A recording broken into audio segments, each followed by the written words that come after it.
Army of thieves film की शुरुआत में हम इस फिल्म के मरकजी किरदार को देखते हैं, जिसका नाम होता है सेबेस्टियन।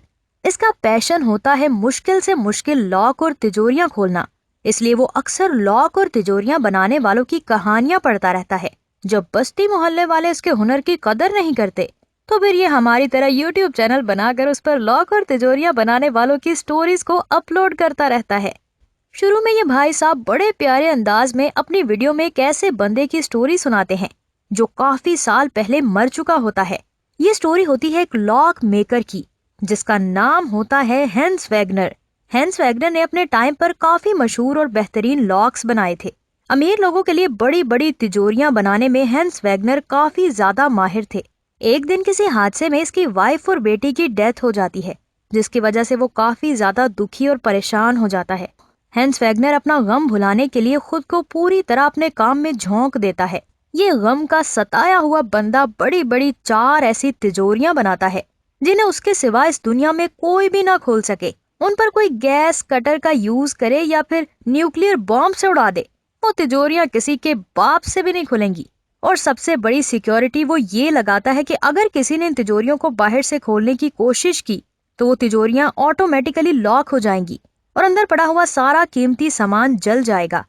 मतलब जिसने भी कोशिश की उसके हाथ ठेंगा आने वाला है। वो इन 4 बड़ी बड़ी तिजोरियों के नाम भी रखता है, the Rhine gold, the Valkyrie, the Siegfried और द ट्वाइलाइट ऑफ द कार्ड को। वो इन सभी बड़े बड़े लॉकर्स को पजल के तरीके पर बनाता है। हर लॉक के साथ एक कहानी छुपी होती है। जो भी इस कहानी को ठीक तरीके से क्रैक कर पाया तो वो इन लॉकर्स को भी क्रैक कर लेगा, मगर ये काफी ज्यादा मुश्किल है। ये चारों ही लॉकर्स एक ही कहानी को मुख्तलिफ जावियों से बयान करते हैं। इन चारों बड़े बड़े लॉकर्स को कंप्लीट कर देने के बावजूद भी हेंस वैगनर का गम कम नहीं होता। खुदकुशी करने के लिए खुद को द ट्वाइलाइट ऑफ द कार्ड को लॉकर में बंद करके इस दुनिया से हमेशा के लिए चला जाता है। हेंस वैगनर की खुदकुशी के बाद काफी लोग उस लॉक को खोलने की कोशिश करते हैं, लेकिन कोई भी उसे खोल नहीं पाता। आखिरकार उस लॉक यानी द ट्वाइलाइट ऑफ द कार्ड को तिजोरी को समंदर में फेंक दिया जाता है। ये तिजोरी अब कहाँ है, इसके बारे में अब कोई नहीं जानता।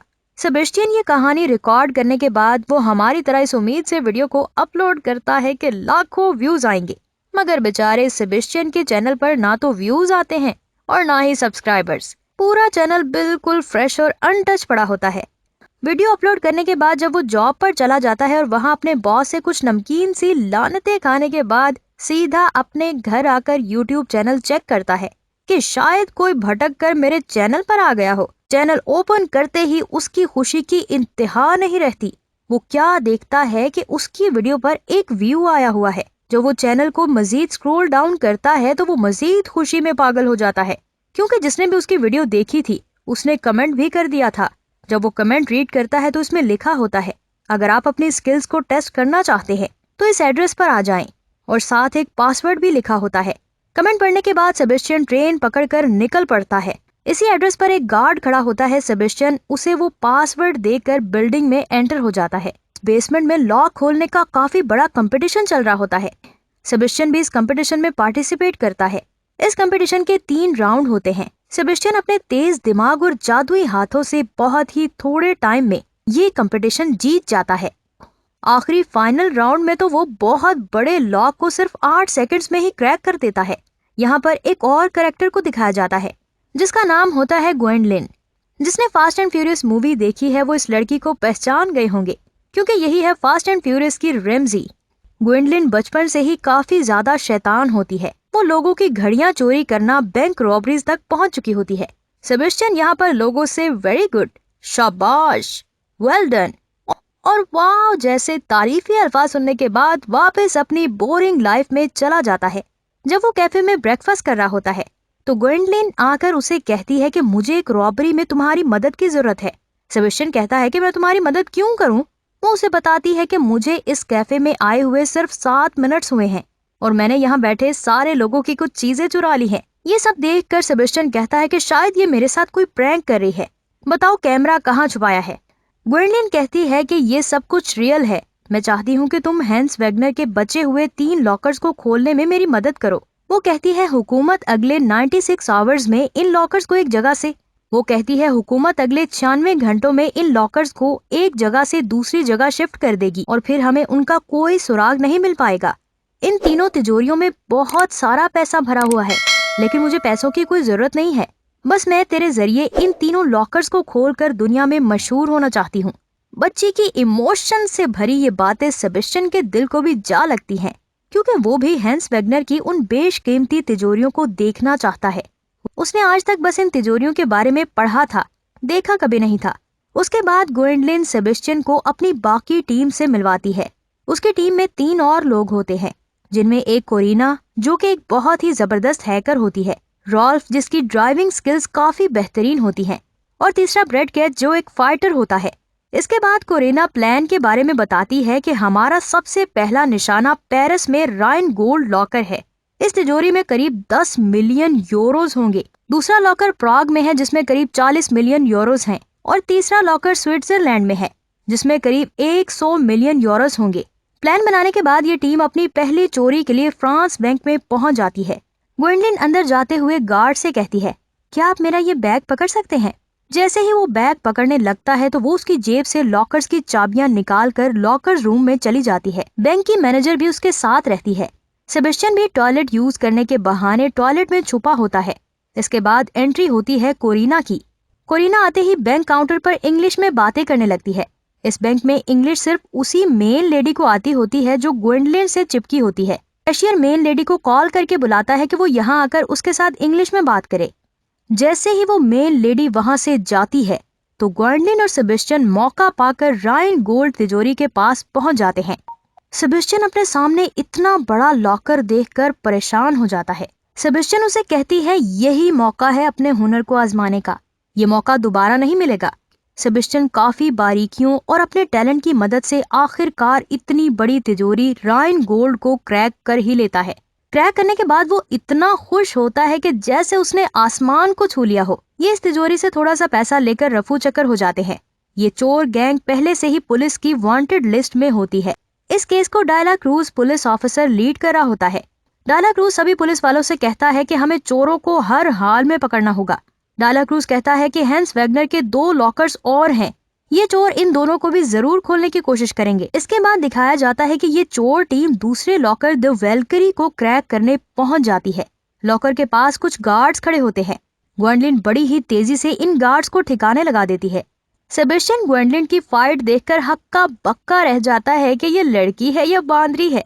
सेबेस्टियन लॉकर को काफी गहराई से देखता है। इसे पता चलता है कि द वेलकरी पर काफी सारी कहानियां हैं, और ये कहानियां बेसिकली एक हिंट होती हैं इस बड़े लॉकर को खोलने के लिए।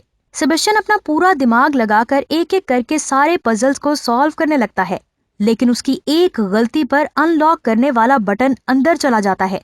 सेबेस्टियन ग्वेंडलिन को गुस्से से कहता है कि प्लीज यहाँ चुप करके साइड पर खड़ी हो जाओ, यहाँ पर मुझे एकदम साइलेंस चाहिए। वो दोबारा अपने पूरे टैलेंट का इस्तेमाल करके आखिरकार वो द वेलकरी लॉकर को भी क्रैक कर लेता है।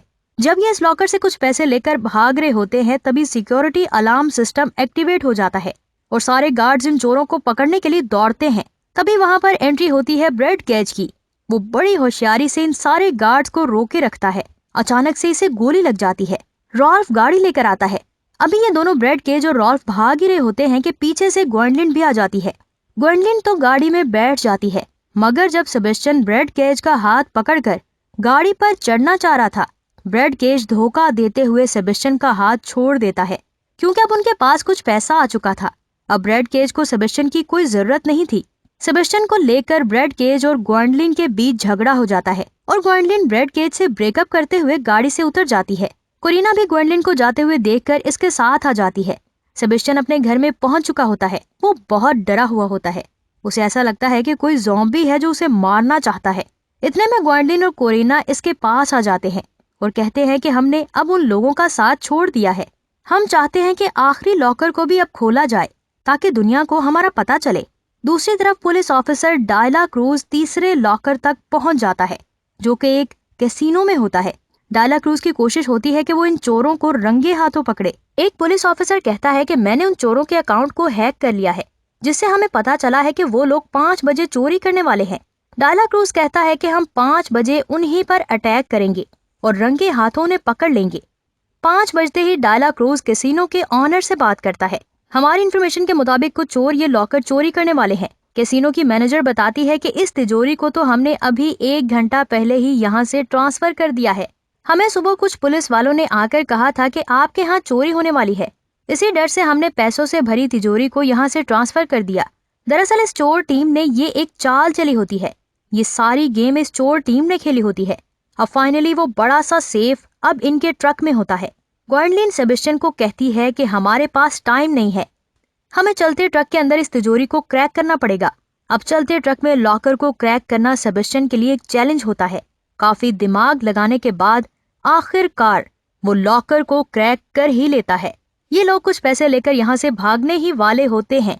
तभी ब्रेड और रॉल्फ आ जाते हैं, लेकिन ये दोनों एक लड़की के हाथों बुरी तरह पिट जाते हैं और आखिर में ग्वेंडलिन इन दोनों को ट्रक से बांध देती है। जिस कार में ब्रेड और रॉल्फ आए थे, इसी कार में बैठकर ये भाग जाते हैं। ये दोनों एक ही बोट में बैठकर मुल्क से फरार होने ही वाले होते हैं। तभी वहाँ डायला क्रूज पहुंच जाता है। ग्वेंडलिन कहती है ये चोरी मैंने की है, इसमें सेबेस्टियन का कोई हाथ नहीं। अगर तुम चाहो तो मुझे अरेस्ट करके स्टेशन अपने साथ ले जा सकते हो और मैं सबके सामने चोरी कबूल भी करूंगी। डायला क्रूज सोचता है कि ये लड़की सही कह रही है, क्योंकि एक चोर को पकड़ने के लिए चोरी का होना भी जरूरी है और साथ कोई सबूत भी। इसलिए वो ग्वेंडलिन को गिरफ्तार करके अपने साथ ले जाता है और सेबेस्टियन यूएसए में चला जाता है। यहीं पर स्टोरी का एंड हो जाता है। आगे बाकी 10-15 मिनट्स के बकवास सीन्स दिखाए जाते हैं।